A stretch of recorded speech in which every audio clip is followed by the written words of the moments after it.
एक बहुत खतरनाक मॉन्स्टर ने एक सेकंड के अंदर ही पूरे के पूरे मून को डिस्ट्रॉय कर दिया। वो मॉन्स्टर अनाउंस करता है कि आने वाले 1 साल के अंदर ही वो इस पूरे के पूरे वर्ल्ड को भी खत्म कर लेगा। मिनिस्ट्री ऑफ डिफेंस उस पीले मॉन्स्टर को एक क्लास का टीचर बनाती है और जो कोई बच्चा भी उस मॉन्स्टर को 1 साल के अंदर मारेगा उस बच्चे को पूरे के पूरे 100 करोड़ रुपए मिलेंगे। ये सब शुरू हुआ क्लास 3E से, जहाँ पर की सभी बच्चे बहुत दुखी बैठे थे और वही दूसरी तरफ कोई अननोन चीज उनकी तरफ बहुत लाइटनिंग स्पीड से आगे बढ़ रही थी। वो चीज उनकी तरफ धीरे धीरे बढ़ रही थी और बच्चों का डर भी धीरे धीरे बढ़ ही रहा था। वो चीज उनके क्लासरूम के अंदर एंटर होती है और वो कोई और नहीं बल्कि वही ऑक्टोपस वाला मॉन्स्टर होता है। वो उन सभी बच्चों को बोलता है रोम भाइयों। इतने में उनका क्लास मॉनिटर सभी बच्चों को ऑर्डर देता है और सभी बच्चे अपनी बंदूक निकालते हैं और देखते ही देखते उस ऑक्टोपस पर लगभग लाखों गोलियां चलाना शुरू कर देते हैं। उस ऑक्टोपस की स्पीड गॉड लेवल थी और वो देखते ही देखते उन सभी बच्चों की गोलियों से बड़ी आराम से बच जाता है और अपनी गॉड स्पीड की वजह से ही वो उन बच्चों की अटेंडेंस भी लगा देता है। ये बच्चे स्टूडेंट होने के साथ साथ ये असैसिन्स भी है और इनका मकसद सिर्फ अपने ऑक्टोपस वाले टीचर को मारने का है और जो कोई भी एक काम अपनी ग्रेजुएशन से पहले करेगा उस बच्चे को पूरे के पूरे 10 बिलियन येन मिलेंगे। पर उन बच्चों के लिए ऐसा करना बहुत मुश्किल है क्योंकि वो ऑक्टोपस काफी ज्यादा खतरनाक है। वो ऑक्टोपस उन्हें बोलता है कि अगर उन्हें उससे मारना है तो उसके लिए उन लोगों को बहुत ज्यादा प्रैक्टिस करनी होगी और वो ऑक्टोपस एकदम लाइटनिंग स्पीड से भागता है। पर इतने में एक बच्चा बोलता है सर मैं कैसे मान लूं कि आपको एक भी बुलेट नहीं लगी, क्योंकि ये बुलेट्स तो सिर्फ खिलौने वाली गोलियां ही है और इससे तो एक चींटी को भी कुछ नहीं होता। वो ऑक्टोपस एक स्टूडेंट की गन लेता है और बोलता है कि ये गोलियां स्पेशली गवर्नमेंट ने मुझे मारने के लिए बनाई है, इससे नॉर्मली को तो कुछ नहीं होता पर ये मुझे 1 ही सेकंड में खत्म कर सकते हैं। पर वो बात अलग है कि मेरे पास रीजनरेशन की पावर्स भी है। वो एक गोली अपने ऊपर चलाता है और हम देखते हैं कि उसकी बॉडी के पूरे पूरे चिथड़े उड़ चुके हैं और ये देख कर ही उन सभी के सभी बच्चों की पैंट गीली हो चुकी थी और ऑक्टोपस बोलता है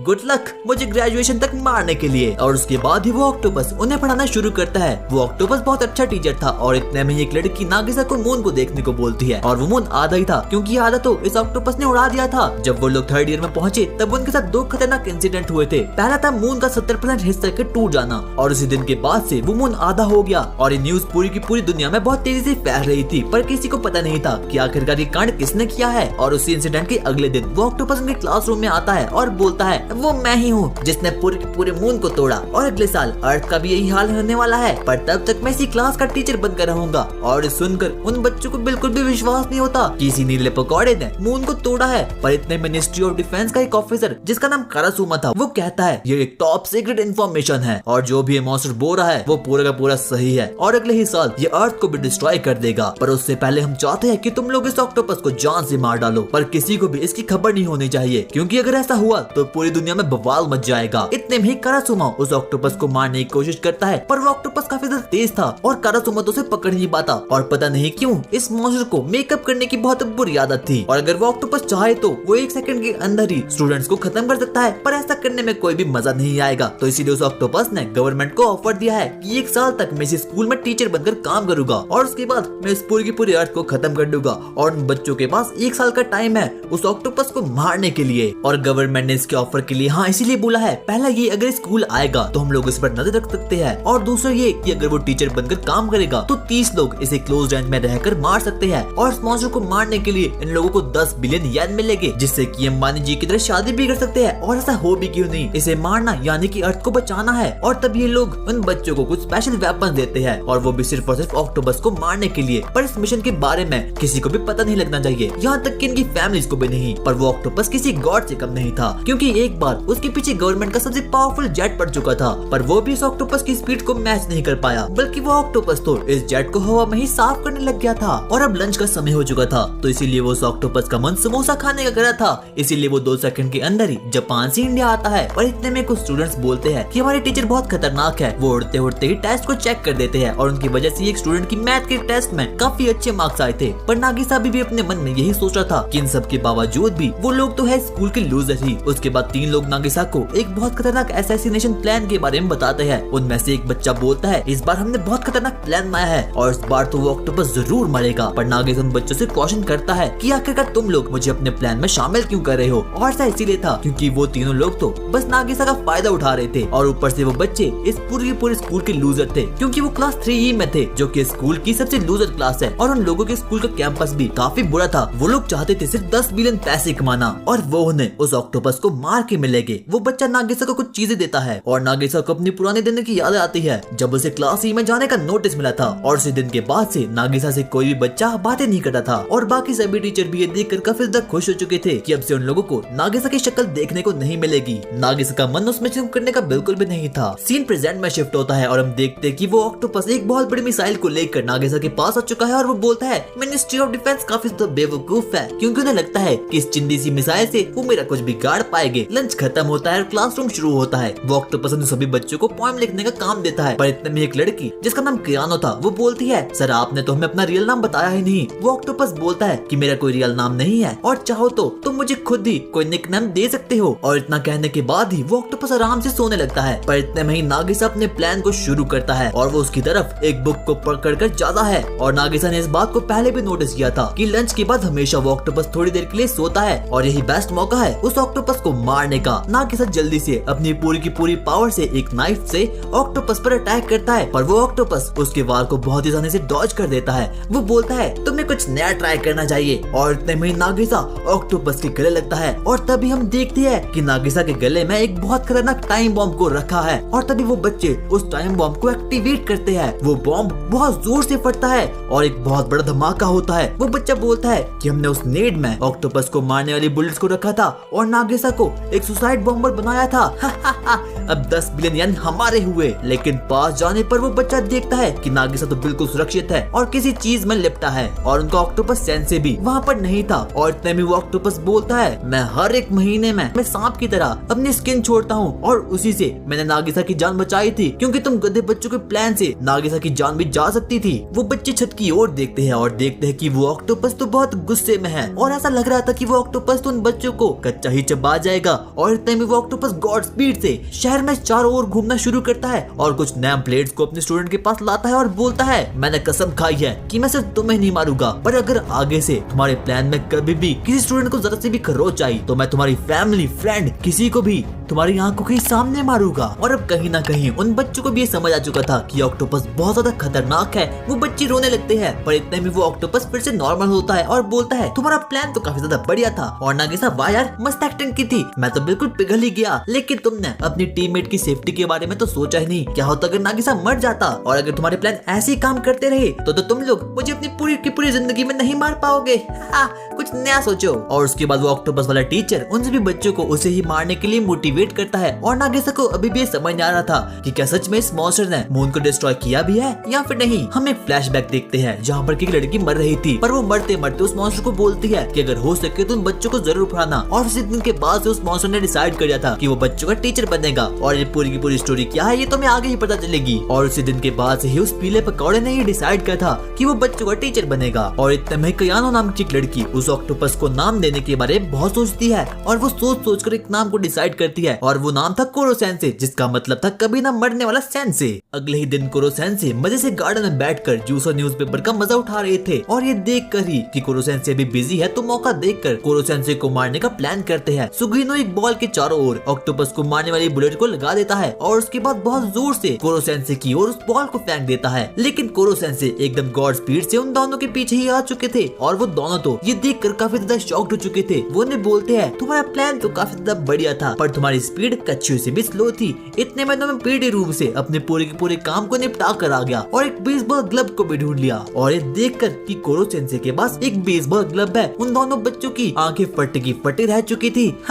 उम्मीद है आने वाले 1 साल में तुम मुझे मार दोगे। और इस इंसिडेंट के बाद से ही सुगिनो अपने आप से काफी ज्यादा डिसअपॉइंटेड था और वो क्लासरूम में भी इसी चीज के बारे में सोचकर काफी ज्यादा दुखी हो रहा था। और कोरो सेंसे उन्हें पढ़ा रहे थे। क्लास के बीच में ही सुगोया नामक एक बालक कोरो सेंसे की ड्राइंग बना रहा था, क्योंकि वो कोरो सेंसे का काफी बड़ा वाला फैन था। पर इतने में कोरो सेंसे इस बात को नोटिस करते हैं और गॉड स्पीड में उसके पास जाकर अपनी ड्राइंग को लेते हैं और कहते हैं ये ड्राइंग उतनी भी बुरी नहीं, बस इसमें मुझे थोड़ा पतला कर दो और मेरी जॉ बना दो। अरे कोरो सेंसे आपके पास ऐसा कुछ भी नहीं है। और अब लंच हो चुका था और कोरो सेंसे फिर से किसी दूसरे देश जाने की तैयारी में थे कि इतने में उनका एक स्टूडेंट पूछता है सर कहाँ जा रहे हो? और उसके बाद कोरो सेंसे उस बच्चे को बताते हैं कि वो एक बेसबॉल मैच को देखने के लिए सीधा न्यूयॉर्क जा रहे हैं। तभी एक लड़की बोलती है कि मैं चाहती हूँ कि कोरो सेंसे हमारे लिए कुछ खाने को लाए। पर इतने में एक देसी बालक बोलता है अरे खाना वाना छोड़ो, मुझे तो न्यूयॉर्क की सुंदर सुंदर लड़कियां चाहिए। अबे टकलू बालू गाले पहले। वो बच्चे मजे से चिल कर रहे थे कि इतने में मिनिस्ट्री ऑफ डिफेंस का चीफ कारासुमा वहाँ पर आता है और उन बच्चों से पूछता है क्या आखिरकार उन लोगों का असैसिनेशन का मिशन कैसा चल रहा है, क्या तुमने उस ऑक्टोपस को मारने का कोई तरीका मिला भी या फिर नहीं। ये सुनकर ही वो सभी के सभी बालक बिल्कुल खामोश हो चुके थे, क्योंकि उन लोगों ने अभी तक ऐसा कोई भी रास्ता खोजा नहीं था जिसकी वजह से वो कोरो सेंसे को चोट भी पहुंचा पाए। और वहीं दूसरी तरफ कोरो सेंसे तो मजे से अपना मैच देखने के लिए जा रहे थे थे और वो बालक फिर से अलग अलग बहाना बनाना शुरू करते हैं। जो चीज लाइटिंग स्पीड से भी तेज भागती है उसे मारना तो इम्पॉसिबल है। कारासुमा बोलता है कि अब गवर्नमेंट की उम्मीदें सिर्फ तुम्ही बच्चों पर निर्भर करती है, क्योंकि इस पूरे के पूरे वर्ल्ड में वो ऑक्टोपस सिर्फ तुम्हारे पास ही होता है, और अगर तुम लोग उस ऑक्टोपस को आने वाले 1 साल में नहीं मार पाए तो वैसे भी वो ऑक्टोपस मार्च में तो इस पूरी की पूरी अर्थ को डिस्ट्रॉय कर ही लेगा। और नागिसा बस अपने मन में यही सोच रहा था कि आखिरकार कोरो-सेंसेई अर्थ को डिस्ट्रॉय क्यों करा जाते हैं। और वहीं दूसरी तरफ सुगिनो काफी ज्यादा दुखी था, क्योंकि उसे एक बहुत बड़ा बेसबॉल प्लेयर बना था पर उसकी पिच काफी ज्यादा स्लो थी। पर तभी वहाँ पर सुगिनो के पास कोरो-सेंसेई आते हैं और कोरो-सेंसेई हवाई से लाए गए नारियल को बड़े ही चाव से खा रहे थे। वो सुगिनो को उसकी बेसबॉल देते हैं और बोलते हैं कि आज का तुम्हारा थ्रो काफी ज्यादा बढ़िया था और क्या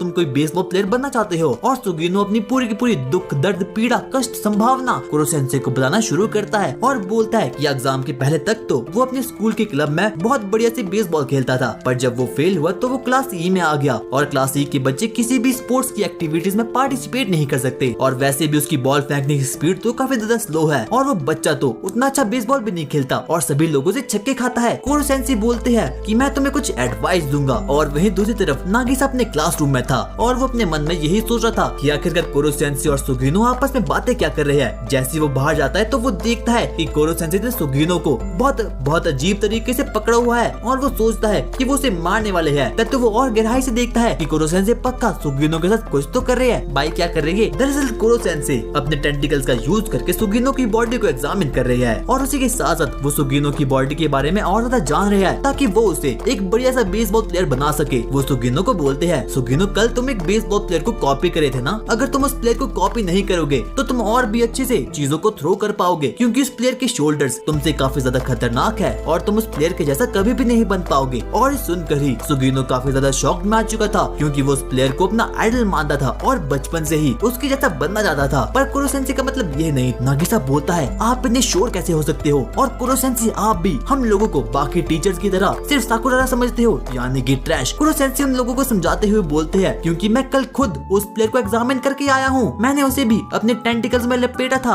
और ऊपर से मेरे पास उसका ऑटोग्राफ भी है, ये देखो। और ये देखकर वो लोग बिल्कुल बावले हो चुके थे। उसी के साथ साथ वो सुगिनो को बोलते हैं, तुम्हारे शोल्डर काफी ज्यादा वीक है पर तुम्हारी कलाई काफी ज्यादा स्ट्रेचेबल है, तो तुम उसकी हेल्प से ही बहुत अच्छे से चीजों को थ्रो कर सकते हो। और तब सुगिनो को पता चलता है कि उसके पास तो सच में स्ट्रेचेबल रिस्ट है, यानी कि वो कोरो-सेंसेई की वजह से ही अपने नए टैलेंट को पहचान पाया है। और हाँ, नेक्स्ट टाइम मुझे अपनी स्टाइल से ही मारने की कोशिश करना।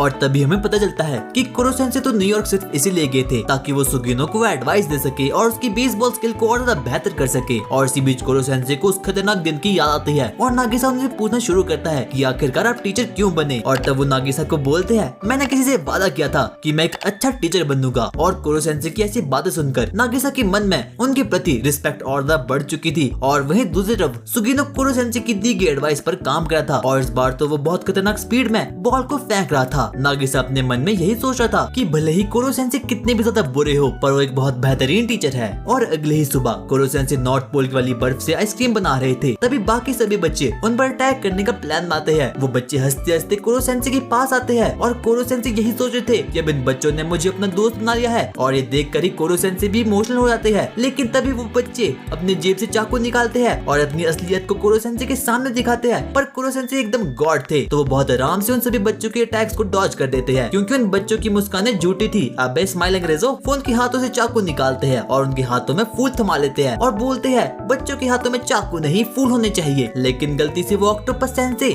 बच्चों के गार्डन वाले फूलों को तोड़ देते हैं, जो कि उन सभी बच्चों ने बहुत मेहनत से उगाए थे। और ये देखकर ही लड़कियां बहुत रोने लगती है और कोरो-सेंसेई को अपनी गलती का एहसास होता है और उसके बाद वो खुद बच्चों के फूलों को उगाना शुरू करते हैं। और टेरेसा का तो यही सोचा था कि वो मॉन्स्टर कुछ ज्यादा ही अच्छे बनने की कोशिश कर रहा है, क्योंकि टेरेसा के मन में सिर्फ और सिर्फ पैसा ही था। और नागिसा अपने नोटबुक में कोरो-सेंसेई की सभी वीकनेस को लिख रहा था। कारासुमा प्रिंसिपल से बोलता है कि कल से मैं भी इस स्कूल में एज अ टीचर का रोल निभाऊंगा और बच्चों को असैसिनेशन की ट्रेनिंग दूंगा। इसकी वजह से हम उस पीले पकौड़े को काफी बढ़िया तरीके से मार सकते हैं। कारासुमा प्रिंसिपल ऑफिस से जाता है और तभी वो देखता है कि कुछ बच्चे आपस में बातें कर रहे थे, भाई इस टेस्ट में फेल मत होइयो और अगर हम फेल हुए तो हम लोग क्लास ई में जाएंगे, वहाँ का तो कैंपस भी बहुत बुरा है और वहाँ तो अच्छा खाना भी नहीं मिलता, वो जगह नर्क के समान है। और स्कूल के बाकी सभी बच्चे बहुत मेहनत करते थे ताकि वो क्लास ई में न जाए, क्योंकि वो लोग मानते थे कि क्लास ई की जगह नर्क के समान है। कारासुमा क्लास ई के बच्चों से मिलने के लिए वहाँ पर जाता है, पर वहीं पर एक लड़की कारासुमा को बताती है कि कोरो-सेंसेई ने हमारे गार्डन के फूलों को तोड़ दिया था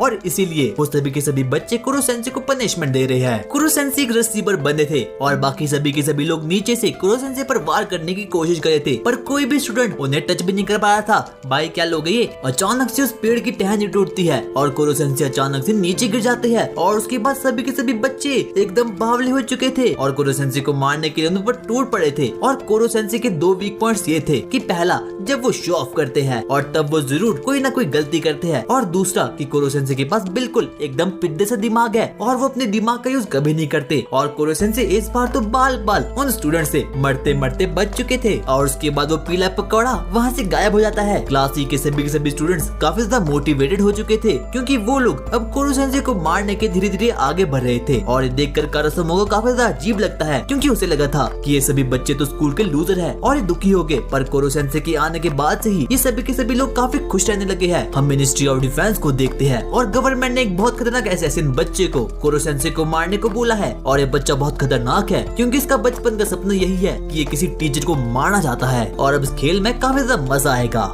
कुरासुमा बच्चों को गार्डन में ले जाकर नाइफ चलाने की ट्रेनिंग दे रहा था ताकि वो लोग जल्दी से कुरो सेंसे को मारकर 10 बिलियन येन कमा पाए और उसी के साथ साथ इस अर्थ पर से खतरा भी टल जाएगा। वो कुरो सेंसे को बोलता है, तुम मेरे बच्चों की ट्रेनिंग में विघ्न डाल रहे हो तो जाओ पीछे जाकर मिट्टी से खेलो। और कुरो सेंसे बोलते हैं, कुरासुमा तुम बहुत बुरे हो। और उसके बाद कुरो सेंसे आराम से मिट्टी से खेलना शुरू कर देते हैं और अपने मन में बोलते हैं, मैं तो बच्चों को अपने टाइम में बहुत बढ़िया तरीके से ट्रेन करवाता था और उन्हें कुछ बोलता भी नहीं था। लेकिन बाकी सभी बच्चे कुरासुमा को पाकर काफी ज्यादा खुश थे क्योंकि कुरो सेंसे बच्चों को कुछ अलग ही लेवल की ट्रेनिंग देते थे और वो किसी भी ह्यूमन की बस की तो थी ही नहीं। ये सुनकर कुरो सेंसे और ज्यादा डिप्रेशन में पड़ जाते हैं और इतने में एक बच्चा कुरासुमा को बोलता है कि क्या वो लोग इस ट्रेनिंग की हेल्प से कुरो सेंसे को भी मार पाएंगे या फिर नहीं। और कुरासुमा उन बच्चों को असैसिनेशन के बेसिक सिखाना शुरू कर देता है और बोलता है कि पहले तुम दोनों बच्चे मुझ पर अपनी पूरी की पूरी शक्ति से वार करो और उसके बाद मैं तुम्हें बताऊंगा कि क्या तुम कुरो सेंसे को भी मार पाओगे या फिर नहीं। वो बच्चे पहले तो काफी ज्यादा घबराते हैं पर आखिर में जाकर वो दोनों ही कुरासुमा पर अटैक कर देते हैं अपनी नाइफ से और वो बच्चे काफी ज्यादा वीक थे और इसीलिए कुरासुमा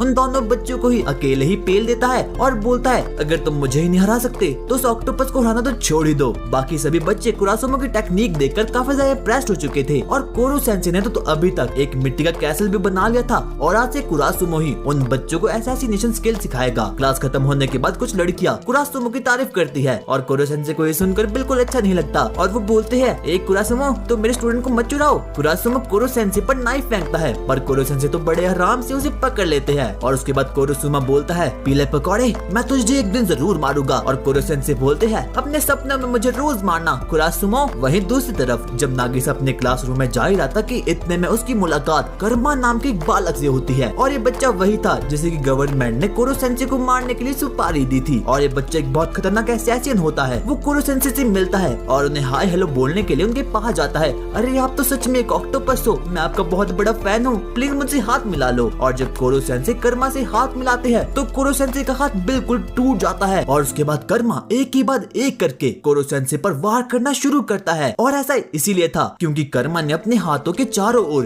कुछ नाइफ के छोटे छोटे पीसेस को डाल दिया था और उसी चीज के कारण कुरो सेंसे के हाथों के एकदम चीथड़े उड़ चुके थे। और ऐसा पहली बार था कि किसी बच्चे ने कुरो सेंसे को इतनी चोट पहुंचाई है। कर्मा कुरो सेंसे के पास जाकर उन्हें चिढ़ाने लगता है जिसकी वजह से कुरो सेंसे भी थोड़े बहुत गुस्से में आ चुके थे। नागिसा बताता है कि कर्मा और वो एक ही क्लास में थे लेकिन कर्मा के कुछ खतरनाक बदमाशों ने उसे स्कूल से सस्पेंड करवा दिया और आज के दिन ये उसका सस्पेंशन खत्म हो चुका है और अब वो क्लास ई में आ चुका है। यानी कि अब कुरो सेंसे को उसे थोड़ा बहुत बच कर रहना पड़ेगा क्योंकि कर्मा एक खतरनाक असैसिन है। लंच के बाद सभी के सभी बच्चे अपने टेस्ट कर रहे थे और कुरो सेंसे सुबह की हार से काफी ज्यादा गुस्से में थे और इसीलिए वो अपने टेंटिकल्स को दीवार पर मारे जा रहे थे और जिसकी वजह से कुछ स्टूडेंट का कंसंट्रेशन बिगड़ रहा था और वो बोलते हैं, कुरो सेंसे आप क्या कर रहे हो। कर्मा पीछे से बोलता है, सर मैंने अपने टेस्ट को खत्म कर लिया है और अब मैं यहीं पर बैठकर अपनी आइसक्रीम खाऊंगा। ये देखकर कुरो सेंसे काफी ज्यादा शॉक्ड हो चुके थे क्योंकि वो टेस्ट काफी ज्यादा खतरनाक था और जो आइसक्रीम कर्मा खा रहा था वो किसी और की नहीं बल्कि कुरो सेंसे की ही थी। और कुरो सेंसे उस आइसक्रीम को नॉर्थ पोल से लाए थे और उसी के साथ स्पेस के चक्कर लगाकर भी ताकि वो आइसक्रीम पिघल ना जाए। और कर्मा बोलता है, अरे सॉरी नीला पकौड़े, मुझे पता नहीं था कि आइसक्रीम तुम्हारी है, ये लो बच्ची कुछ आइसक्रीम आप खा लो। और अब कुरो सेंसे भी काफी ज्यादा गुस्से में आ चुके थे वो गुस्से में कर्मा की तरफ आगे बढ़ते हैं और वो गलती से ऑक्टोपस वाली बुलेट पर अपने पैर रख देते हैं, जिसके कारण उनके पैरों की चीथड़े हो जाते हैं। और ये प्लान भी किसी और का नहीं बल्कि कर्मा का ही था। वो बड़े बैडनेस में बोलता है, कोरो सेंसे आज से अपनी उल्टी गिनती शुरू कर दो क्योंकि मैं तुम्हें खत्म कर दूंगा। वो कोरो सेंसे को बहुत डिसरिस्पेक्ट करता है और अपने टेस्ट देने के बाद क्लास से निकल जाता है। और इस पूरे के पूरे इंसिडेंट के बाद से ही सभी बच्चों को समझ आ चुका था कि अगर कोई कोरो सेंसे को मार सकता है तो वो कोई और नहीं बल्कि कर्मा ही है। और वहीं दूसरी तरफ अब कोरो सेंसे हवा में उड़ रहे थे ताकि वो अपने लिए फिर से एक बढ़िया सी आइसक्रीम को ले आए। और वो बीच रास्ते में सिर्फ और सिर्फ कर्मा के बारे में ही सोचे जा रहे थे। वो बोलते हैं कि कर्मा एक जीनियस है क्योंकि उसने अपने पूरे के पूरे टेस्ट में पूरे 100 स्कोर किया है, पर उसी के साथ साथ वो एक खतरनाक असैसिन भी है। वहीं दूसरी तरफ जब नागिसा अपने घर जाने वाला था कि इतने में उसे कुछ क्लास 1 के बच्चे दिखते हैं और वो उसके बारे में बहुत बुरा भलना बोलना शुरू कर देते हैं, जिसके कारण नागिसा को काफी ज्यादा बुरा लग रहा था। पर इतने में वहाँ पर कर्मा आता है और उन बच्चों का मुंह बंद कर देता है क्योंकि कर्मा स्कूल का बदमाश था। वो नागिसा को पूछता है कि क्या कोरो सेंसे को ऑक्टोपस बुलाने पर वो क्या वो नाराज हो गए या फिर नहीं। और नागिसा उसे बताता है, कोरो सेंसे तो अपने आप को खुद ऑक्टोपस बुलाते हैं और जब वो कोई गेम खेलते हैं तब भी वो ऑक्टोपस वाला कैरेक्टर ही लेते हैं, तो उन्हें कोई फर्क नहीं पड़ता चाहे उन्हें कोई भी ऑक्टोपस बुलाए। और इसी बात को सुनकर कर्मा बोलता है, अब मैं फाइनली एक टीचर को मार पाऊंगा क्योंकि कर्मा अब कुछ डार्क चीजें सोच रहा था और उसका बचपन का मकसद सिर्फ और सिर्फ एक ही था कि उसे किसी टीचर को निपटाना है। और अगली सुबह जब कोरो सेंसे अपनी क्लास में एंटर होते हैं तब वो देखते हैं कि सभी के सभी स्टूडेंट बड़े चुपचाप बैठे हैं और वो देखते हैं कि उनकी टेबल पर एक मरा हुआ ऑक्टोपस पड़ा है। कर्मा उन्हें बोलता है, सॉरी कोरो सेंसे, मुझे लगा कि आप वो ऑक्टोपस हो और इसलिए मैंने इसे ही मार दिया, इसे मेरे पास लाओ, मैं इसे फेंक देता हूँ। कोरो सेंसे उस ऑक्टोपस को लेकर कर्मा की तरफ आगे बढ़ना शुरू करते हैं और कर्मा ने अपने हाथों के पीछे एक नाइफ को पकड़ा था, पर इतने में कोरो सेंसे गॉड स्पीड से एक मिसाइल को पकड़कर कर्मा के पास लाते हैं और मिसाइल की आग से ऑक्टोपस को पकाना शुरू करते हैं और ऑक्टोपस के पकौड़े उसके मुंह में डाल देते हैं। उसके बाद कोरो सेंसे बोलते हैं, बेटे जो तू अभी बदमाशियां कर रहा है मैंने वो नर्सरी में करके छोड़ दी, इसलिए मेरे से पंगा मत लियो। और अब कर्मा भी कहीं ना कहीं डर ही चुका था। कर्मा फिर से मैथ्स पीरियड में कोरो सेंसे को मारने का ट्राई करता है, पर कोरो सेंसे उसके हाथ से गन लेकर उसके हाथों में मेकअप कर देते हैं। और अब कोरो सेंसे कर्मा को लेकर काफी ज्यादा चौकन्ना हो चुके थे। कर्मा फिर से कोरो सेंसे पर वार करने का ट्राई करता है, पर कोरो सेंसे को ये बात पहले से पता थी कि कर्मा उसके पीछे पड़ चुका है। वो जल्दी से अपनी स्पीड की हेल्प से कर्मा को एक सुंदर लड़की बना लेती है और जब कभी भी कर्मा उन पर अटैक करने का ट्राई करता था वो सभी बच्चों के सामने उसका ऊपर कर देते थे। और कोरो सेंसे कुछ वीकनेस तो थी ही, पर अब कर्मा ने उन्हें काफी ज्यादा चौकन्ना कर दिया था, यानी कि अब कोरो सेंसे को मारना मुश्किल ही नामुमकिन था। अब कर्मा भी काफी ज्यादा फ्रस्ट्रेटेड हो चुका था, पर नागिसा उसे समझाने की कोशिश करता है कि वो लोग एक टीम की तरह मिलकर कोरो सेंसे को मारेंगे। और वो सुनकर ही कर्मा को अपने बचपन की यादें आती है। उसे बचपन में एक टीचर बहुत पसंद था और वो उस टीचर की काफी ज्यादा रिस्पेक्ट भी करता था। सीन प्रेजेंट में शिफ्ट होता है और कोरो सेंसे कर्मा से मिलने के लिए उसके पास आते हैं और बोलते हैं, कर्मा क्या तुम्हारे सभी के सभी प्लान्स खत्म हो गए? इतने में ही कर्मा बोलता है, आप एक अच्छे टीचर हो ना, तो आप कभी भी नहीं चाहोगे कि आपके सामने किसी स्टूडेंट की जान जाए। और ऐसा कहने के बाद ही एक गन निकाल कर कर्मा एक बहुत बड़ी ऊंची खाई से नीचे गिर जाता है। और उसका प्लान यही था कि अगर कोरो सेंसे ने कर्मा को बचाने की कोशिश की तो वो उन्हें मार डालेगा और अगर कर्मा मरा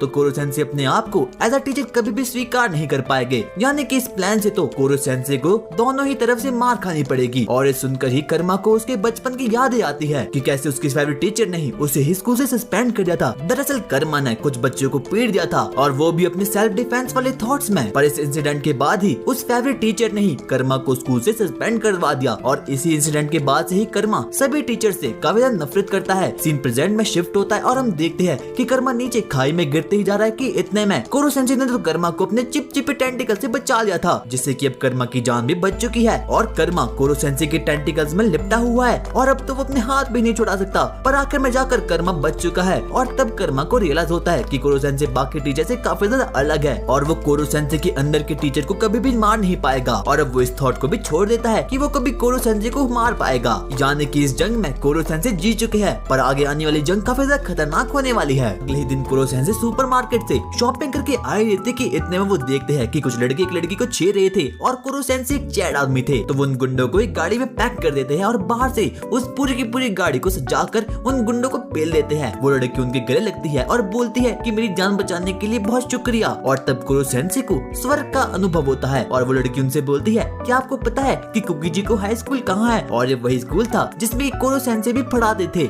यानी कि अब कोरो सेंसे के मजे होने वाले हैं। कोरो सेंसे उस लड़की को अपने साथ स्कूल लाते हैं और ये लड़की उन बच्चों की नई इंग्लिश टीचर होने वाली है और इनका नाम इरीना जिनविच है। और मिस विच तो कोरो सेंसे के गले ही लिपट चुकी थी और जिसे देखकर बाकी बच्चों को काफी ज्यादा अजीब लग रहा था। और कोरो सेंसे भी गुलाबी हो रहे थे और आज से मिस विच ही इन लोगों को इंग्लिश पढ़ाने वाली है। वहीं दूसरी तरफ कोरो सेंसे भी शर्म के मारे गुलाबी हो रहे थे क्योंकि कोरो सेंसे को कुछ चीजें बहुत अच्छी लगती है और वो उन चीजों को दिन रात सुबह शाम और दोपहर को भी देख सकते हैं और ये वही चीजें, हाँ वही। और तब हमें पता चलता है कि एक एलियन और ह्यूमन की नीड सेम होती है और कोरो सेंसे की एक और वीकनेस है और हाँ ये वही है और वो तो मेरी वीकनेस भी है। और मिस विच भी कोरो सेंसे के प्यार में पागल हो चुकी थी पर नागिसा ने पहले इस बात को सोच लिया था कि मिस विच का यहाँ आने का मकसद कुछ और ही है और वो कोई नॉर्मल टीचर तो बिल्कुल भी होने वाली है नहीं। और अब कोरो सेंसे उन बच्चों के साथ फुटबॉल खेल रहे थे और वहीं पर मिस विच कुरासुमा को बोलती है कि इस ऑक्टोपस को मारने का पूरा प्लान मेरा बिल्कुल रेडी है। और अब कोरो सेंसे भी इस लड़की के प्यार में फंस चुके थे और ये लड़की कोई नॉर्मल टीचर नहीं बल्कि एकदम एस क्लास की असैसिन है और इसने बहुत ही खतरनाक मिशंस को अंजाम दिया है, वो भी अपने हुस्न के जलवे से। अरे बॉडी अंग्रेजों, और इसने संसार के हर कोने में जाकर बहुत खतरनाक स्पाई मिशंस को अंजाम दिया है। कुरासुमा बोलता है कि अगर तुम्हें उस ऑक्टोपस को मारना है तो उसी के साथ साथ तुम्हें सबसे पहले बच्चों को भी पढ़ाना होगा। पर मिस विच का मकसद ये नहीं था कि वो इन क्लास ई के लूजर को पढ़ाएगी और उन्हें तो बस कोरो सेंसे को जैसे तैसे करके मारना ही था। और वहीं दूसरी तरफ फुटबॉल खेलने के साथ साथ ही वो बच्चे कोरो सेंसे को मारने की कोशिश भी कर रहे थे पर कोरो सेंसे तो एक गॉड है तो वो बच्चे इन्हें छू भी नहीं पाते। पर इतने में ही मिस विच कोरो सेंसे की फिर से गले लग जाती है और बोलती है, कोरो सेंसे मैंने सुना है कि आप एकदम लाइटनिंग स्पीड से भागते हो तो मुझे ये सब कुछ अपनी आंखों के सामने देखता है, प्लीज मुझे इंडिया की चाय पिला दो। और कोरो सेंसे भी उन्हें फुटबॉलर को देखकर बिल्कुल पिघल चुके थे जिसके बाद कोरो सेंसे सीधा आसमान में उड़ते हैं और इंडिया की ओर जाना शुरू करते हैं क्योंकि उन्हें मिस विच को चाय जो पिलानी थी। कोरो सेंसे के जाने के बाद ही हमें मिस विच का असली चेहरा नजर आता है और वो ये सब नाटक सिर्फ और सिर्फ कोरो सेंसे को अपने जाल में बिछाने के लिए कर रही थी। और अब कोरो सेंसे भी उनके जाल में फंस चुके हैं और वो बच्चों को बोलती है, मैं सिर्फ यहाँ पर उस ऑक्टोपस को मारने के लिए आई हूँ और मुझसे कोई पढ़ने की उम्मीद तो बिल्कुल मत रखना। पर इतने में ही कर्मा बोलता है कि हम सबने मिलकर भी बहुत कोशिश कर दी पर फिर भी हम उस ऑक्टोपस को नहीं हरा पाए तो तुम किस खेत की मूली हो। यहीं पर मिस विच बोलती है कि वो एक एस क्लास की असैसिन है और जितना उन बच्चों ने अभी तक जिया नहीं होगा उससे ज्यादा तो उन्होंने मिशन को कंप्लीट कर लिया होगा। और हाँ, मेरा नाम मिस विच नहीं मिस विच है। और मिस विच को पहले से पता था कि नागिसा के पास कोरो सेंसे के बारे में बहुत खुफिया जानकारियां है और वो उन्हें नोट्स में लिखती है। और उसके बाद मिस विच नागिसा के पास जाती है और उसे वो चीज देती है जिसके लिए कि मैं अपनी पूरी की पूरी जिंदगी वेट कर रहा हूँ। अरे चम्मा अंग्रेजों। और उसके बाद वो उसे स्टाफ रूम में आने के लिए बोलती है और हाँ, सिर्फ नोट्स के लिए। और मिस विच ने कोरो सेंसे को मारने के लिए कुछ स्पेशल फोर्सेस की टीम को भी यहाँ पर बुला के रखा था और अभी तक जो कुछ भी हो रहा है वो सभी का सभी मिस विच का ही प्लान है। और नागिसा को तो यही लग रहा था कि इस बार तो पक्का ही लड़की कोरो सेंसे को निपटा ही देगी। और अब उन बच्चों की क्लास भी शुरू हो चुकी थी और मिस विच यही डिसाइड करी थी कि आखिरकार वो कोरो सेंसे को कैसे मारेगी। और वो कोरो सेंसे को मारने के लिए बहुत अजीबोगरीब प्लान को बनाना शुरू कर दिया है। दरअसल थोड़ी देर पहले जब मिस विच ने नागिसा को अपने स्टाफ रूम में बुलाया था तो उसने कोरो सेंसे के बारे में पूरी की पूरी जानकारी ले ली थी। और नागिसा ने मिस विच को बताया था कि अगर आपको कोरो सेंसे को मारना है तो आपको उसके एक टेंटिकल नहीं बल्कि पूरे के पूरे टेंटिकल्स को एक बार में ही निपटाना होगा और तभी कोरो सेंसे मरेगी। और उसी के साथ साथ वो मिस विच को ये भी बताता है कि अगर आपको कोरो सेंसे को मारना है तो आपको इस सिगरेट पीने को बंद करना होगा क्योंकि कोरो सेंसे की स्मेलिंग पावर काफी खतरनाक है और वो लगभग 2 किलोमीटर दूर से भी किसी भी चीज को सूंघ सकते हैं। पर मिस विच तो नागिसा की पूरी बातों को नजरअंदाज कर देती है क्योंकि उसे लगा था कि उसका प्लान पूरा का पूरा खतरनाक है और वो उस ऑक्टोपस को निपटा ही देगी। और लंच के बाद मिस विच कुरासुमा को भी पूरे के पूरे प्लान के बारे में बताती है और बोलती है कि आज तो मैं उस ऑक्टोपस का चैप्टर बिल्कुल खत्म ही कर लूंगी क्योंकि जो मेंबर्स मिस विच के टीम में हैं उन्होंने पहले भी बहुत से मिशन को खत्म किया है। और इतने में ही कोरो सेंसे भी वहाँ पर आ चुके थे और अब उन्होंने फाइनली मिस विच की मांगी गई चाय को भी वहाँ पर ले आया था। और मिस विच फिर से कोरो सेंसे को देखकर वापस से वही ड्रामे करना शुरू कर देती है और वो कोरो सेंसे को बोलते हैं कि क्या 5th पीरियड के बाद मेरे साथ पीटी रूम में आ सकते हैं। और ये सुनने के बाद ही कोरो सेंसे भी बिल्कुल गुलाबी हो चुके थे क्योंकि भाई भले ही ऑक्टोपस है पर इसे पूरी की पूरी बातों के बारे में पता था। और अब फाइनली 5th पीरियड भी शुरू हो चुका था और सभी के सभी बच्चे आराम से अपनी ट्रेनिंग कर रहे थे। कितने में ही मिस विच और कोरो सेंसे पीटी रूम की तरफ जाना शुरू करते हैं और जब सभी बच्चे ये देखते हैं तो वो काफी ज्यादा निराश हो चुके थे क्योंकि उन्हें तो यही लग रहा था कि कोरो सेंसे भी एक लड़की के पीछे लट्टू हो चुके हैं और वो एक सिंपल से ट्रैप में फंसने वाले हैं। और वहीं दूसरी तरफ अब मिस विच और कोरो सेंसे भी उस पीटी रूम में बिल्कुल अकेले आ चुके थे और उसके बाद मिस विच अपनी खूबसूरती का जलवा कोरो सेंसे के सामने दिखाना शुरू करती है और कोरो सेंसे भी एकदम बावले हो चुके थे और उस पूरे के पूरे रूम में एकदम प्रोफेशनल शूटर्स थे और वो लोग उस ऑक्टोपस को मारने के लिए बिल्कुल तैयार थे। और जब कभी भी उन्हें मिस विच इशारा करेगी वो सभी के सभी लोग एक बारी में ही इस ऑक्टोपस को भूनने वाले हैं। और उसके बाद मिस विच उन लोगों को इशारा करती है और देखते ही देखते वो सभी के सभी प्रोफेशनल शूटर्स उस ऑक्टोपस को असली गोलियों से भूनना शुरू करती है। और मिस विच अपने मन में यही सोच रही थी कि इन असली गोलियों के सामने तो वो एंटी ऑक्टोपस वाली गोलियां कुछ भी नहीं है और इसे तो 100% ये ऑक्टोपस मर ही जाएगा। मिस विच एक टेबल के पीछे छिपी थी और वो सभी के सभी प्रोफेशनल शूटर्स कोरो सेंसे को एकदम गोलियों से भून रहे थे, पर मिस विच एक बहुत बड़ी गलती कर रही थी। वो बिल्कुल ये भूल चुकी थी कि कोरोसेंसे कोई नॉर्मल ह्यूमन नहीं बल्कि एकदम गॉड क्रिएचर है। और जब वो अपने टेबल से बाहर जाती है तो वो देखती है कि कोरोसेंसे को तो कुछ भी नहीं हुआ है और उल्टा उन गोलियों को तो कोरोसेंसे ने लिक्विड बना दिया है। कोरोसेंसे बोलते हैं, मुझे तुम्हारे प्लान के बारे में शुरुआत से ही पता था और जब मैं इस रूम में एंटर हुआ तो मुझे लोगों की स्मेल आ चुकी थी।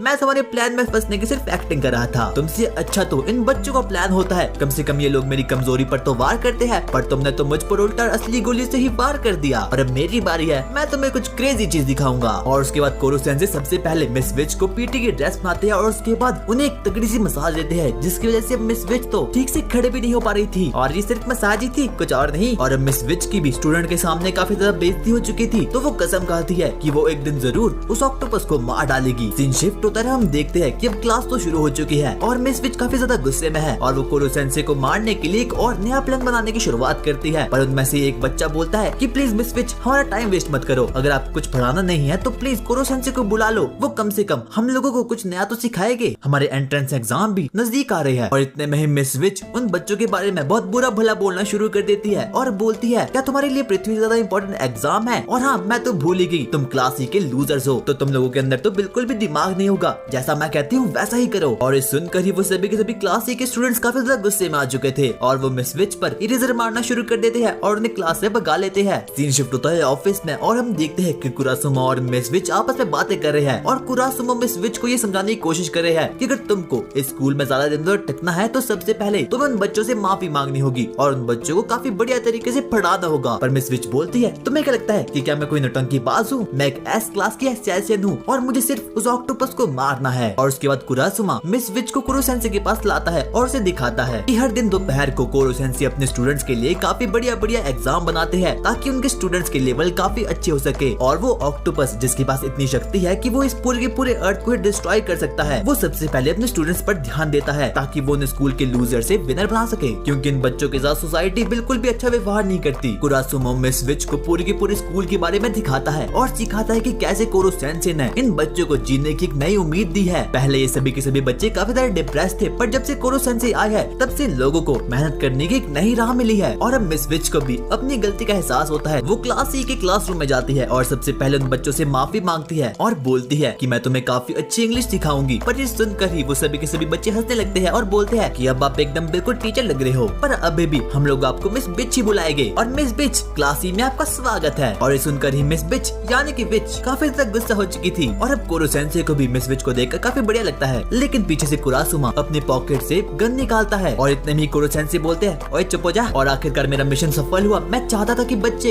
इंग्लिश किसी फॉरेनर से सीखे जो कि एक असैसिन भी हो। और तब कुरासुमा को रियलाइज होता है कि वो लोग तो शुरुआत से ही कोरोसेंसे के प्लान पर नाच रहे थे। और अगले ही दिन हम देखते हैं कि कोरोसेंसे बच्चों को केमिस्ट्री पढ़ाने के लिए कुछ सामान को कलेक्ट कर रहे थे और इतने में कुछ बच्चे कोरोसेंसे से क्वेश्चन करते हैं कि क्या आपको हमारे साथ घर वाली वाइब आती है, तभी तो आप हमारे साथ इतने खुश रहते हो। पर कोरोसेंसे तो इस बात का कोई भी जवाब नहीं देते और केमिस्ट्री लैब में जाना शुरू करते हैं और वो दरवाजा खोलते हैं कि इतने में ही किलो भर बच्चे उन पर असैसिनेशन का अटेम्प्ट करते हैं और उन्हें अपनी नाइफ से मारने की कोशिश करते हैं। पर कोरोसेंसे एकदम गॉड स्पीड की हेल्प से उस पूरे के पूरे लैब के सामान को इकट्ठा करके बच्चों के नाइफ से भी बच जाते हैं। और अब वो सभी के सभी बालक काफी ज्यादा थक चुके थे और आज के दिन कोरोसेंसे उन बच्चों को केमिस्ट्री के प्रैक्टिकल सिखाएंगे। पर वहीं पर हम ओकुडा नामक एक लड़की को देखते हैं जो कि काफी ज्यादा नर्वस थी। कोरोसेंसे उन बच्चों को सिखा रहे थे कि आखिरकार वो एक्सपेरिमेंट को कैसे परफॉर्म करेंगे और उसके बाद उन बच्चों के लाए गए सभी के सभी स्ट्रॉबेरी शेक को खुद ही खा लेते हैं। पर वो बच्चे काफी ज्यादा नाखुश थे और इतने में ओकुडा नामक एक लड़की कोरोसेंसे के पास आती है और उन्हें पॉइजन पीने के लिए देती है और बोलती है, सर प्लीज मेरे बनाए गए पॉइजन को पीजिए, मुझे जानना है कि क्या पॉइजन पीकर मरोगे भी या फिर नहीं। और बाकी सभी बच्चे देखकर ओकुडा को एक बहुत पागल बच्ची समझ रहे थे। वो लड़की कोरोसेंसे को बोलती है, सर मुझे असैसिन करना तो बिल्कुल भी नहीं आता, पर मैं केमिस्ट्री में काफी ज्यादा खतरनाक हूँ, इसीलिए मैंने आपके लिए एक पॉइजन बनाया है, तो मुझे इसे टेस्ट करके बताइए कि आप मरोगे या फिर नहीं। भाई क्या बावली बच्ची है ये। पर कोरोसेंसे काफी ज्यादा क्रेजी सेंसे थे और इसीलिए उस बच्ची का मन रखने के लिए वो पूरे के पूरे पॉइजन को एक के बाद एक करके पानी की जैसा पीने लगते हैं और अचानक से कोरोसेंसे कुछ होने लगता है और तब हमें पता चलता है कोरोसेंसे को तो इस पॉइजन से कुछ हुआ ही नहीं है, बल्कि वो तो एक पोकेमॉन में ट्रांसफॉर्म हो चुके हैं। वो फिर से उस पॉइजन की एक और घूंट लेते हैं और अब कोरोसेंसे फिर से एक ग्रीन पोकेमॉन में विकसित हो चुके थे और उस लड़की को ऐसा ही समझाते हैं कि ऐसे वैसे पॉइजन से तो कोरोसेंसे को कुछ भी होने वाला है नहीं। और ओकुडा भी अब काफी ज्यादा दुखी हो चुकी थी, पर कोरोसेंसे उसे बोलती है कि मैं तुम्हें खुद सिखाऊंगा कि आखिरकार मुझे मारने वाले पॉइजन को कैसे बनाया जाए, तो हम दोनों साथ मिलकर एक ऐसे पॉइजन को बनाएंगे जिसकी हेल्प से कि तुम मुझे मार पाओगी। और इस सुनकर ही बाकी बच्चे काफी ज्यादा शॉक में आ जाते हैं। सीन शिफ्ट होता है कुरासुमा पर, जो कि आराम से बच्चों को खेलते हुए देख रहा था, पर इतने में मिस विच उसके पीछे से आती है और उस पर अपने हुस्न का जलवा चलाना शुरू करती है। पर कुरासुमो एक चैट बालक था, तो वो उसके ट्रैप में तो बिल्कुल भी नहीं फंसता। और अब कहीं ना कहीं मिस विच और कुरासुमो को भी यही लग रहा था कि ये कैंपस काफी ज्यादा खराब है, क्योंकि इस वाले कैंपस में बच्चों के लिए कोई भी फैसिलिटीज तो है ही नहीं। और वहीं दूसरी तरफ कुरो-सेंसेई कोडा को उस पॉइजन को बनाना सिखा रहे थे, जिसकी हेल्प से कि वो उसे मार पाएगी। कुरो-सेंसेई कोडा को बोलते हैं सबसे पहले तुम्हें इस केमिकल में क्रीपर का चूरमा डालना पड़ेगा, और उसके बाद थोड़ा इथेनॉल, उसके बाद बस थोड़ी हड्डियां, एंड यस ये बनकर बिल्कुल तैयार हो जाएगा। वो उसे एक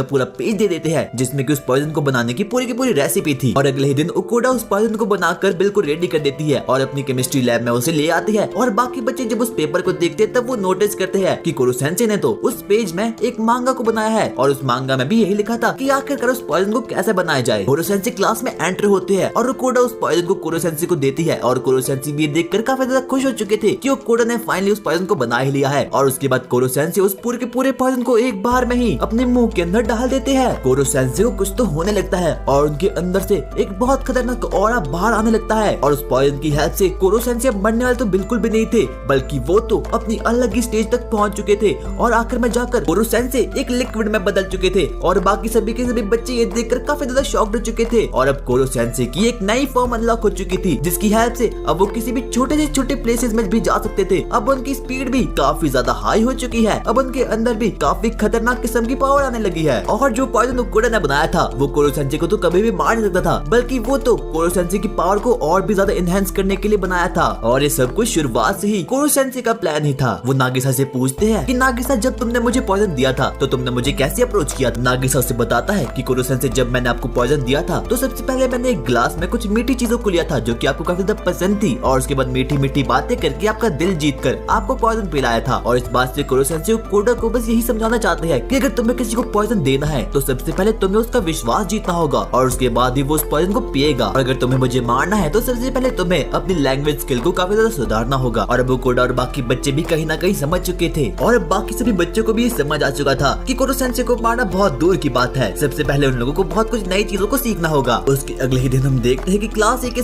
सभी स्टूडेंट अपने मैन स्कूल के कैंपस जा रहे हैं, क्योंकि हर साल सभी स्कूल के बच्चों को उनके मैन कैंपस में जाकर एकत्रित होना पड़ता है, क्योंकि वहाँ पर उन लोगों को कुछ नई इन्फॉर्मेशन जानने को मिलेगी। और उसके बाद अगले ही दिन सुबह क्लास ए के सभी बच्चे अपने मैन स्कूल कैंपस में जाने के लिए बिल्कुल रेडी हो चुके थे। और उनका मैन स्कूल कैंपस उनकी क्लास से काफी ज्यादा दूर था। उन्हें सबसे पहले एक बहुत बड़ी नदी को पार करके जाना पड़ता था, और उसके बाद एक बहुत बड़े जंगल को भी। वो लोग अपनी पूरी की पूरी मेहनत करके सबसे पहले नदी से बाहर निकलते हैं, और उसके बाद जंगल से, और अब आखिरकार वो काफी ज्यादा थक चुके थे। और इतने में ही कुरासुमा सेंसेई भी वहाँ पर पहुँच चुके थे, और उसी के साथ साथ मिस विच भी वहाँ पर पहुँच चुकी थी। नागिसा कुरासुमा से पूछता है कि आखिरकार कुरो-सेंसेई है कहाँ। कुरासुमा बाकी बच्चों को बताता है कि हम कुरो-सेंसेई को अपने साथ उस कैंपस में नहीं ले जा सकते। अगर हमने ऐसा किया तो बाकी सभी बच्चे भी कुरो-सेंसेई को देख लेंगे और हमारा मिशन पूरी की पूरी तरीके से फेल हो जाएगा। वहीं दूसरी तरफ कुरो-सेंसेई तो अपने बच्चों की यादों में खोए थे, और अब वो लोग फिर से जैसे तैसे करके फाइनली अपने मैन स्कूल के कैंपस तक तो पहुंच ही चुके थे। वो लोग अपने स्कूल के कैंपस में एंटर हो, और वहाँ पर वो देखते हैं कि बाकी सभी बच्चे भी वहाँ पर आ चुके हैं। पर इतने में कुछ बोंदू बच्चे नागिसा का मजाक उड़ाना शुरू करते हैं। वहाँ देखो वो सभी के सभी क्लास ई के लूजर्स हैं, और इनका इस पूरे के पूरे स्कूल में कोई भी काम नहीं। इस स्कूल में बच्चे ही नहीं बल्कि सभी के सभी टीचर्स भी क्लास ई का मजाक उड़ाते हैं। उस कैंपस में अब सभी के सभी टीचर्स और स्टूडेंट वहाँ पर आ चुके थे, और सभी के सभी मिलकर क्लास ई का मजाक उड़ाना शुरू करते हैं, जिसे देखकर अब क्लास ई काफी ज्यादा डिप्रेशन में आ चुकी थी। पर इन लोगों के लिए पहली बार नहीं बल्कि हमेशा ही इन लोगों के साथ हर साल ऐसा ही होता है। नमी एक स्टूडेंट नागिसा से पूछता है कि आखिरकार कर्मा कहाँ है। वो उसे बताता है कि कर्मा को पहले से पता था कि उनके साथ ऐसा ही होने वाला है, तो ऐसा बिल्कुल भी नहीं चाहता कि उनके साथ ऐसा हो, कि उसे पनिशमेंट तो वैसे भी मिलने ही वाली है। और वहीं दूसरी तरफ उस स्कूल का प्रिंसिपल भी ऐसी चीज के बारे में बातें कर रहा था कि जो कुछ भी क्लास ई के साथ हो रहा है वो बिल्कुल सही है, और इसी के कारण से ही हमारा स्कूल काफी ज्यादा। और अब सभी बच्चे भी यही नहीं चाहेंगे कि वो क्लास ई में जाए, तो वो क्लास ई में ना जाने के लिए और भी ज्यादा मेहनत करेंगे, जिसकी हेल्प से हम लोगों का स्कूल और ज्यादा आगे बढ़ जाएगा। और अब क्लास ई का कॉन्फिडेंस पूरी की पूरी तरीके से टूट चुका था, क्योंकि सभी लोग बस उनका मजाक ही उड़ा रहे थे। पर इतने में ही वहाँ पर कुरासुमा आता है, जिसे देखकर बाकी क्लास के बच्चे काफी ज्यादा शॉक्ड हो चुके थे, और वो अपने मन में यही सोच रहे थे कि आखिर क्लास ई को इतना कूल टीचर कैसे मिल सकता है। इतने में कुछ लड़कियां कुरासुमा को अपनी नाइफ के बारे में दिखाना शुरू करती है, पर कुरासुमा बोलता है, अबे पागल लड़कियों, अपने चाकू को पीछे रखो, हम नहीं चाहते कि बाकी स्टूडेंट्स को इस बारे में पता चले। और उसके बाद ही वहाँ पर क्लास ई की मिस विच भी वहाँ पर आ चुकी थी, जिसे देखकर अब पूरा का पूरा स्कूल ही बावला हो चुका था। बाकी सभी के सभी बच्चे ही मिस विच को देखकर बिल्कुल पागल हो चुके थे, और वो अपने मन में यही सोच रहे थे कि हमने कौन से पिछले जन्म के पाप कर रखे हैं, जो कि हमें इस जैसी टीचर नहीं मिली। और अब क्लास ई के टीचर्स को देखकर वो सभी के सभी बच्चे बिल्कुल शांत हो चुके थे। मिस विच नागिसा के पास जाती है और उसे बोलती है, मुझे ऑक्टोपस की सभी वीकनेस के बारे में बताओ, क्योंकि अभी वो ऑक्टोपस हमारे इधर उधर तो बिल्कुल भी नहीं है। पर इतने में नागिसा बोलता है कि मैंने आपको सब कुछ बता दिया। और इतने में नागिसा को स्वर्ग का एहसास होता है और बाकी सभी के सभी बच्चे अपने मन में यही सोचे थे कि काश मैं नागिसा की जगह होता। और इतने में ही वहाँ का प्रिंसिपल पूरी की पूरी क्लास को आने वाले शेड्यूल के बारे में बताता है और उन्हें एक पेपर देता है, सिवाय क्लास ई को छोड़कर, क्योंकि उसका मानना भी यही था कि क्लास ई तो लूजर है। और वो सभी के सभी बच्चे फिर से अब क्लास ई का मजाक उड़ाना शुरू करते हैं। पर इतने में वहाँ पर कोरो सेंसेई आते हैं और वो सभी बच्चों के हाथों में अचानक से लाइटनिंग स्पीड से उन सभी के सभी शेड्यूल को थमा लेते हैं। और कोरो सेंसेई यहाँ पर अपने भेस को बदल कर आए थे। अब क्लास ई का कॉन्फिडेंस काफी ज्यादा हाई हो चुका था और बाकी सभी के सभी बच्चे बिल्कुल शॉक्ड हो चुके थे। और इतने में कारासुमा कोरो सेंसेई को बोलता है कि आखिरकार तुम यहाँ पर क्यों आए हो। कोरो सेंसेई से बोलते हैं कि मैं बहुत अकेला फील करा था और इसलिए मैंने सोचा कि क्यों ना मैं अपने बच्चों के पास आ जाऊं। मीटिंग खत्म होती है और अब नागिसा अपने घर जाने वाला था कि इतने में वो भोंदू बच्चे फिर से नागिसा से फाइट करना शुरू कर देते हैं। कुरासुमो नागिसा को उन बच्चों से बचाने के लिए जाने वाला था कि इतने में कोरो सेंसेई उसे ऐसा करने से मना कर देते हैं और वो उससे बोलते हैं कि अब क्लास ई के स्टूडेंट्स में काफी ज्यादा कॉन्फिडेंस आ चुका है और अब वो लोग खुद ही इस सिचुएशन से निपट सकते हैं। और अब नागिसा ने भी अपने कॉन्फिडेंस की हेल्प से उन बच्चों को वहाँ से भगा लिया था। वहीं दूसरी तरफ हम उस स्कूल के प्रिंसिपल को देखते हैं, जो कि कोई और नहीं बल्कि माइकल जैक्सन मुजान था। और वो यही सोचा था कि वो क्लास ई के साथ बहुत बुरा करने वाला है। और उसके अगले ही दिन कोरो सेंसेई अपनी गॉड स्पीड की हेल्प से बच्चों को मिड टर्म के लिए पढ़ाना शुरू करते हैं, क्योंकि अब उनके मिड टर्म कुछ दिनों में ही आने वाले हैं और जो कोई भी बच्चा उस मिड टर्म में फेल होगा वो क्लास ई में रहेगा। और क्लास ई के बच्चों का एम तो यही है कि उन्हें कैसे भी करके क्लास ई से ऊपर जाना है। ये देखकर सभी के सभी बच्चे काफी ज्यादा शॉक्ड हो चुके थे, क्योंकि कोरो सेंसेई काफी ज्यादा स्पीड में भाग रहे थे। वो सभी को अपनी हाई स्पीड की वजह से एक एक करके पढ़ा रहे थे ताकि वो लोग मिड टर्म में काफी अच्छा स्कोर कर सके। और यहाँ तक कि कोरो सेंसेई बच्चों को नारुतो के बारे में भी पढ़ा रहे थे और ये सब्जेक्ट तो उन लोग को पेपर में भी काम नहीं आने वाला। और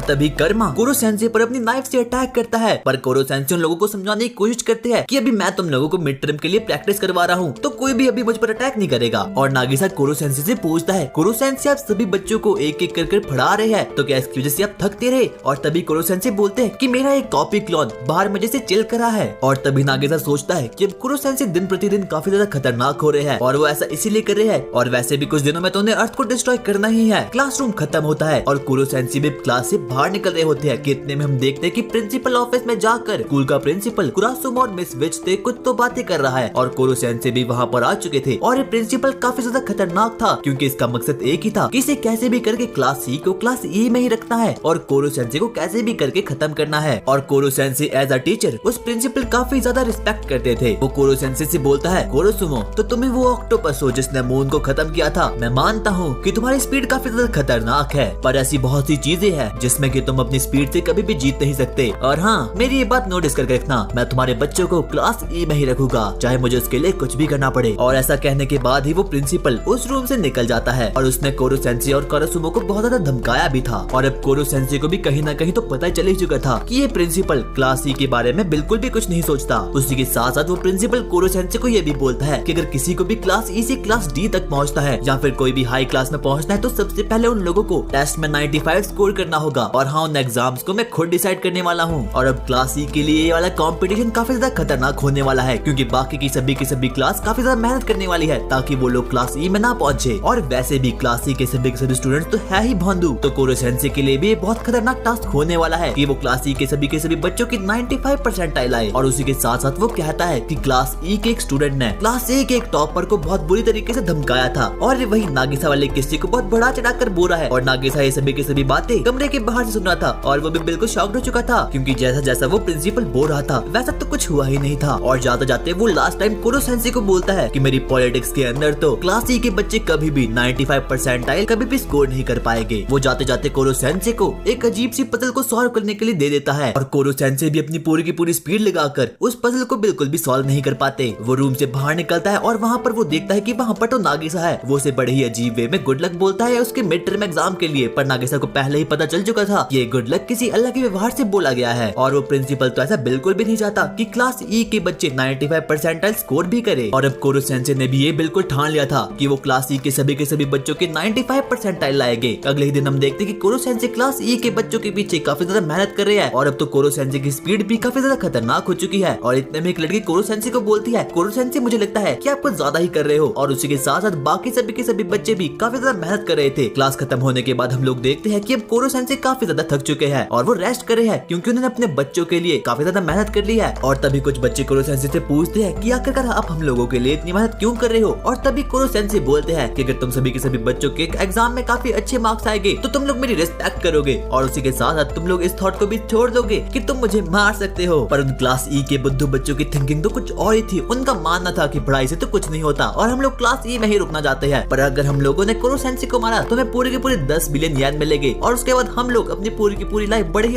ऐसे काटेंगे। पर कोरो सेंसे उन बच्चों को समझाने की कोशिश करते हैं कि भाई पैसा ही सब कुछ नहीं होता। और अब कोरो सेंसे को भी ये बात समझ आ चुकी थी कि अगर उनको इन क्लास ई के लूजर को कैसे भी करके पढ़ाना होगा तो सीधी उंगली से तो बिल्कुल भी पढ़ने वाले है नहीं। वो उन्हें बड़े ही गुस्से से स्कूल गार्डन में मिलने के लिए बुलाते हैं। उसके बाद वो सभी के सभी स्टूडेंट्स और टीचर स्कूल गार्डन में आ चुके थे और तब कोरो सेंसे उन बच्चों को समझाते हैं कि अगर तुम लोगों ने टॉप 50 स्कोर किया पूरे के पूरे एग्जाम में तो तुम लोग क्लास डी में चले जाओगे और उसके बाद तुम्हें इस गंदे से कैंपस में भी रहना नहीं पड़ेगा। और कोरो सेंसे उन सभी के सभी बच्चों को यही समझाने की कोशिश कर रहे थे कि तुम्हारे पास हमेशा प्लान बी रेडी होना चाहिए। वो मिस विच से उनके एक्सपीरियंस के बारे में पूछते हैं और पूछते हैं जब आप अपने मिशन पर जाते हो तो क्या आपका सिर्फ और सिर्फ एक ही प्लान होता है। पर मिस विच बोलती है नहीं, मेरे काफी सारे प्लान होते हैं। और कोरो सेंसे उन सभी बुद्धू बच्चों को यही समझाने की कोशिश कर रहे थे कि उन लोगों को अपने एकेडमिक्स में भी काफी बढ़िया परफॉर्म करना होगा ताकि वो इस क्लास ई की गंदगी से कहीं और जा पाए और अपने क्लास को और ऊंचा कर सके। अब कोरो सेंसे काफी ज्यादा गुस्से में आ चुके थे। वो गोल गोल घूम के उनसे बोलने लगते हैं तुम सभी के सभी बच्चे असैसिनेशन के लिए तो काफी ज्यादा मोटिवेट हो क्योंकि उसे तुम्हें पैसा मिलेगा, पर तुम अपने एकेडमिक गोल्स को लेकर बिल्कुल भी सही नहीं हो। तुमने अपने पूरे के पूरे जीवन को सिर्फ और सिर्फ एक ही प्लान पर निर्भर कर लिया है कि तुम मुझे मारकर पैसा कमाओगे। सोचो अगर ऐसा हो ही ना, क्या पता कोई दूसरा स्पाई मुझे मारकर पूरे के पूरे पैसे हड़प ले तो तुम लोग क्या करोगे। तो मैं डिसाइड करता हूँ कि अगर तुम में से कोई भी क्लास ई का बच्चा 95% स्कोर नहीं कर पाया तो मैं क्लास ई को छोड़ के कहीं और चले जाऊंगा। और कोरो सेंसे के इस बहुत बड़े बवंडर को देख के भी पूरे के पूरे स्कूल भी काफी ज्यादा घबरा चुका था क्योंकि उन लोगों को बिल्कुल भी समझ आ रहा था कि आखिरकार ये बवंडर यहाँ पर कैसे आ गया। और कोरो सेंसे ने तो अपने स्टॉर्म का यूज करके उस खाली पड़े गार्डन को एक बड़े से प्लेग्राउंड में कन्वर्ट कर लिया था और अब क्लास ई के सभी बच्चों को 95% स्कोर करना होगा। और अगर वो लोग ऐसा नहीं कर पाए तो कोरो सेंसे उनके कैंपस को छोड़कर कहीं और निकल जाएंगे। और ऐसा सुनने के बाद फाइनली अब वो क्लास ई के भोंदू बच्चे अपने एकेडमिक्स को लेकर भी काफी ज्यादा सीरियस हो चुके थे। और अब कुछ दिन बाद फाइनली क्लास ई के मिड टर्म शुरू हो चुके थे। वो एक क्लासरूम में बैठकर अपने मैथ्स के एग्जाम को दे रहे थे और उन सभी की सभी शक्ल देख के तो ऐसा लग रहा था जैसे कि वो लोग इस टेस्ट से बिल्कुल ना खुश है और उन लोगों को इस टेस्ट में कुछ भी नहीं आता। नागिस और बाकी बच्चों ने अपने टेस्ट के क्वेश्चन नंबर 3 तक तो कर लिया था, पर जो क्वेश्चन नंबर 4 था वो काफी ज्यादा बड़ा था और उसी के साथ साथ वो काफी ज्यादा लेंथ भी था और वो किसी भी बच्चे को आता नहीं था। वो सभी के सभी बच्चे उस क्वेश्चन को देखकर ही काफी ज्यादा डर रहे थे। और वहीं दूसरी तरफ आराम से कोरो सेंसे खड़े थे कि इतने में ही मिस विच उन पर वार करती है और उन्हें बोलती है कि क्या तुम्हें सच में लगता है कि क्लास ई के बच्चे टॉप 50 रैंक ला भी पाएंगे या फिर नहीं। वो इस पूरे के पूरे स्कूल के सबसे बड़े लूजर है। पर कोरो सेंसे मिस विच को बोलते हैं कि मुझे अपने स्टूडेंट्स पर बिल्कुल भरोसा है और वैसे भी वो लोग मेरे स्टूडेंट्स हैं। नागिस और बाकी लोग उस क्वेश्चन को बिल्कुल भी कर नहीं पा रहे थे कि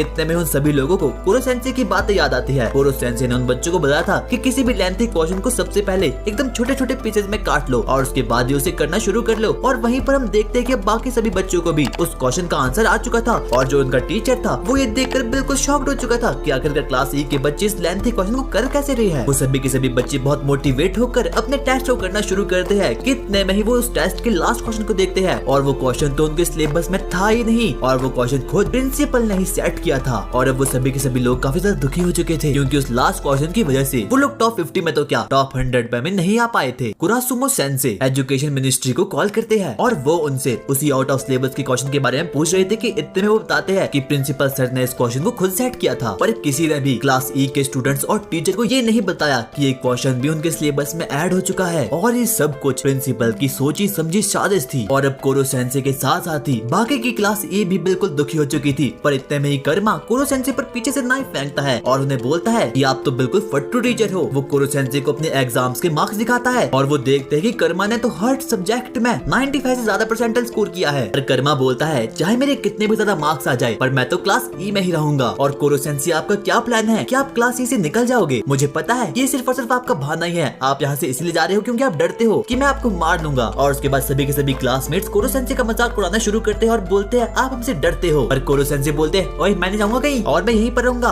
और अगले एग्जाम में मैं तुम्हारे 100 मार्क्स लाऊंगा।